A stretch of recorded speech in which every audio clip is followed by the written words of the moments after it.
ഇന്ന് തന്നെ ഡൗൺലോഡ് ചെയ്യൂ. കാണൂ നിങ്ങളുടെ ഫേവറേറ്റ് ഷോസ്. ഞാൻ ഫോണിൽ പറഞ്ഞ കാര്യം ആലോചിച്ചൊരു തീരുമാനത്തിലെത്തിയോ? എന്ന് നടത്താമെന്ന് മാത്രം പറഞ്ഞാൽ മതി, ബാക്കിയെല്ലാം ഞാൻ ഏറ്റു. അത് ഭദ്രേട്ട, അർജുന്റെ സമ്മതം കൂടി നമുക്ക് അറിയണ്ടേ? എന്തിന്? എണ്ണിയാൽ തീരാത്ത കോടിക്കണക്കിന് ആസ്തിയാ. അതൊക്കെ അനുഭവിക്കേണ്ടവളാ നീ. അതുകൊണ്ട് അർജുൻ വന്നു കഴിഞ്ഞാ ഇടവും വലവും തിരിയാൻ സമ്മതിക്കാതെ പുറകെ കൂടിക്കോണം. മനസ്സിലായോ? കൊച്ചേ, ഇങ്ങ് വന്നേ.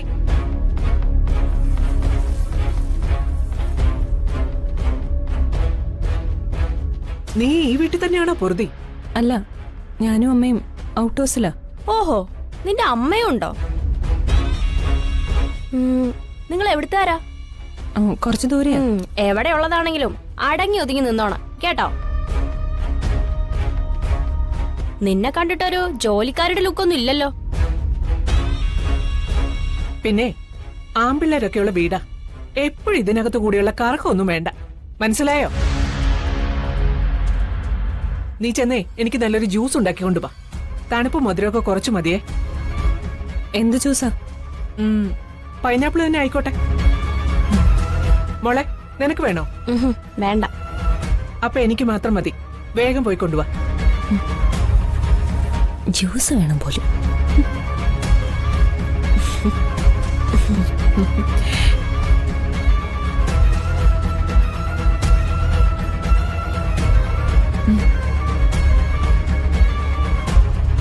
അച്ഛനാ ചിന്നുവിനോട് പറഞ്ഞത് അഷ്ടഗന്ധം പോച്ചോളാൻ.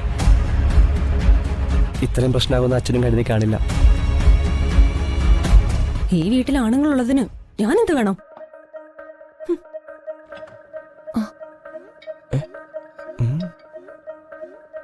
ഞാനെന്താ മനുഷ്യരെ കണ്ടിട്ടില്ലേ?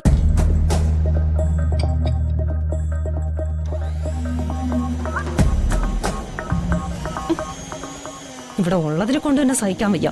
അപ്പോഴാ വേറെ രണ്ടെണ്ണം. അവള് പറയുവോ എന്നെ കണ്ടിട്ട് ജോലിക്കാരുടെ ലുക്കില്ലാന്ന്? അവൾക്ക് അസൂയ.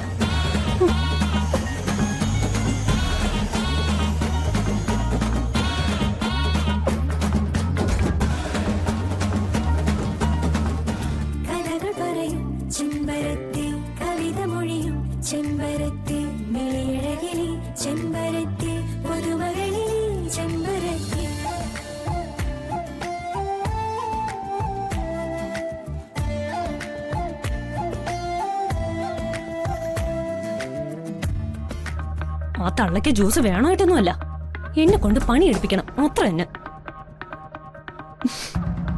ഇതുങ്ങൾ കുടുംബത്തോടെ ഇങ്ങനെ ആയി പോയല്ലോ.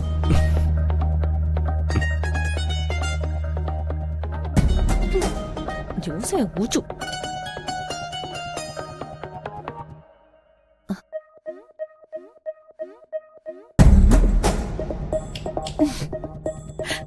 എന്താ ചന്ദ്രാമേലെ പറഞ്ഞത് എന്റെ രണ്ട് കണ്ണുകളും അവളുടെ പറയുവാണെന്ന്.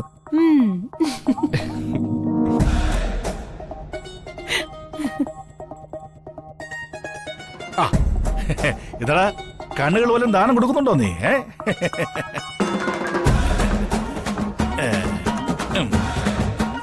നീ വലിയ ദാനശീലനായതുകൊണ്ട് കണ്ണിന്റെ കാര്യം പറഞ്ഞുകൊണ്ട് ചോദിച്ചതാ.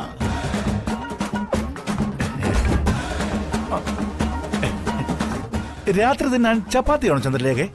അതെ, ചപ്പാത്തിയും കറി. സാറിന് മറ്റെന്തെങ്കിലും വേണമെങ്കിൽ പറഞ്ഞാ മതി. ചോദിച്ച സ്ഥിതിക്ക് ഒരു ഓംലേറ്റും കൂടി ഇരുന്നോട്ടെ. പച്ചമുളകും ഉള്ളിയൊക്കെ കുറച്ച് കൂടുതലിട്ടോ. ഈ ചന്ദ്രലേഖയുടെ കൈപുണ്യം എനിക്കറിയാവുന്നല്ലേ. നീരവിന് കൈപുണ്യം എന്ന് പറഞ്ഞ സാധനം അറിഞ്ഞൂടാ. അത് അമ്മാവനെങ്ങനെ അറിയാം? അമ്മായി വച്ചുണ്ടാക്കുന്നത് എന്തെങ്കിലും അമ്മാവൻ ഇതുവരെ കഴിച്ചിട്ടില്ലെന്നും അവിടെ അടുക്കള ജോലി മുഴുവൻ ചെയ്യുന്നത് അമ്മാവനാണെന്നും ആണല്ലോ അനസൂയ പറഞ്ഞത്. അതെ, നീര് ഒന്നും ചെയ്യാത്ത കൊണ്ടല്ല മഹി. പാചകമേ എന്റെ ഒരു വീക്ക്നെസ് ആയി പോയി, ഹരമായി പോയി. അതാ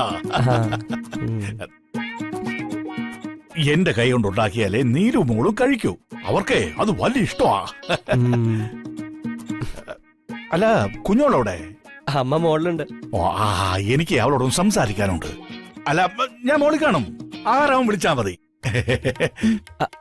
അല്ല, ചന്ദ്രാമ്മ ഉണ്ടാക്കുന്ന ഭക്ഷണം അമ്മായിക്കും അനുസൂയ്ക്ക് ഇഷ്ടാവോ? അല്ല, അവർക്ക് അമ്മാവനുണ്ടാക്കുന്നതാണല്ലോ ഇഷ്ടം, അതുകൊണ്ട് ചോദിച്ചതാ. അതൊക്കെ അവർ അഡ്ജസ്റ്റ് ചെയ്തോളുന്നേ.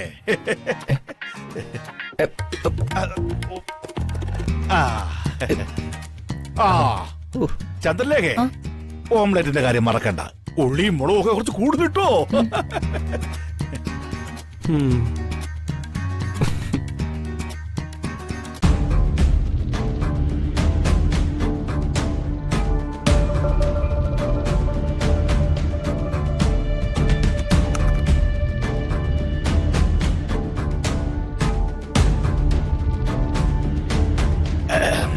കുഞ്ഞോളെ, ഭദ്രേട്ടാ, എന്നെ ആ പേര് വിളിക്കരുതെന്ന് ഞാൻ പറഞ്ഞിട്ടുള്ളതല്ലേ? എന്ത് ചെയ്യാനാ കുഞ്ഞോളെ? എന്റെ നാവിൽ അതേ വരൂ. ഈ കുഞ്ഞോളെ എന്ന് വിളിക്കുന്ന ഒരു സുഖം രമാദേവിയിൽ കിട്ടില്ല. കുഞ്ഞിനെ വിളിച്ച് ശീലിച്ചതല്ലേ.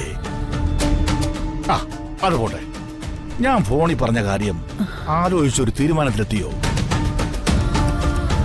എന്ന് നടത്താമെന്ന് മാത്രം പറഞ്ഞാ മതി. ബാക്കിയെല്ലാം ഞാൻ ഏറ്റു. അത് ഭദ്രേട്ടാ, അർജുന്റെ സമ്മതം കൂടി നമുക്ക് അറിയണ്ടേ? എന്തിന്? നിന്നെ അളിയൻ കല്യാണം കഴിച്ചത് അങ്ങനെ സമ്മതം വാങ്ങിയിട്ടാണോ? അനസൂയ അർജുൻ ഇഷ്ടമാണല്ലോ. അവനോടൊന്ന് പറഞ്ഞ് മനസ്സിലാക്ക്. നീ പറഞ്ഞ അവൻ കേക്കും. പിന്നെന്താ? പഠിത്തവും ട്രെയിനിങ്ങും ഒക്കെ ആയിട്ട് അവൻ ഇത്രയും കാലം തിരക്കിലായിരുന്നു. ഇപ്പോഴവനൊന്ന് ഫ്രീ ആയത്. ഉടനെ വിവാഹം കഴിപ്പിച്ച് ആ വലിയ ഉത്തരവാദിത്വം കൂടി ഇപ്പോഴേ അവന്റെ ചുമലിലേക്ക് വെക്കണോ? വിവാഹം കഴിഞ്ഞാൽ അവന് ജീവിതം ആസ്വദിക്കാലോ. ടൈപ്പ് റൈറ്റിംഗ് പഠിച്ചുകൊണ്ടിരുന്ന നീലുവിനെ പരീക്ഷയുടെ അന്നാ ഞാൻ കെട്ടിക്കൊണ്ടുവന്നേ. ഇതിലൊന്നും ഒരു കാര്യമില്ല. അർജുന്റെ കാര്യം പറയുമ്പോ എന്റെ മോളുടെ ഒരു സന്തോഷം കാണണം. ആ സന്തോഷമാ എനിക്ക് നീലുവിനും വലുത്. ഭദ്രേട്ടൻ പറയുന്നതെല്ലാം എനിക്ക് മനസ്സിലാവുന്നുണ്ട്. പക്ഷേ അത് ഒരു പക്ഷേ ഇല്ല. എത്രയും വേഗം നമ്മൾ ഇതങ്ങ് നടത്തുന്നു.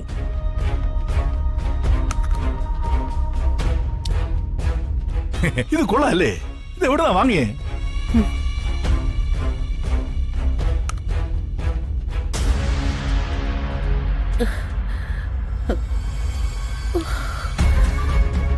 Oh